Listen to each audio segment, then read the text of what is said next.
ஒட்டஞ்சத்திரம் அருகே உள்ள விருப்பாச்சி கிராமத்தில் தமிழக வெற்றி கழகத்தின் ஆலோசனை கூட்டம் நடைபெற்றது. திண்டுக்கல் மாவட்டம் ஒட்டஞ்சத்திரம் அருகே உள்ள விருப்பாச்சி கிராமத்தில் தமிழக வெற்றி கழகத்தின் ஆலோசனை கூட்டத்திற்கு ஒட்டஞ்சத்திரம் நகர தலைவர் குரு அருண் மற்றும் விருப்பாச்சி தலைவர் ராஜேஷ் கண்ணன் ஆகியோர் தலைமையில் இக்கூட்டம் நடைபெற்றது.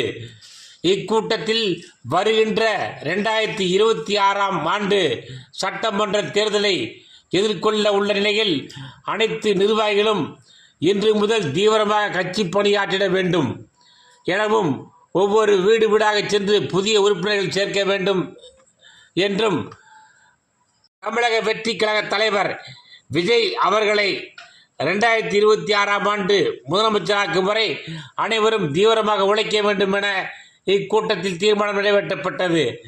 இக்கூட்டத்தில் ஒட்டஞ்சத்திரம் நகரத்துறை செயலாளர் மனோஜ் ஆனந்த், தொப்பம்பட்டி ஒன்றிய துணைத் தலைவர் முகமது அலி, ஒன்றிய இளைஞரணி செயலாளர் விருப்பாச்சி திவாகர், கோரிக்கடவு ஊராட்சி செயலாளர் ரங்கநாதன், ஜவ்வாதுபட்டி ஒன்றிய தலைவர் மதன் மற்றும் குளிப்பட்டி, விருப்பாச்சி, கீரனூர், கோரிக்கடவு உள்ளிட்ட ஏராளமான கிராமப்பகுதியிலிருந்து நிர்வாகிகள் மற்றும் மகளிர் உள்ளிட்டோர் பங்கேற்றனர்.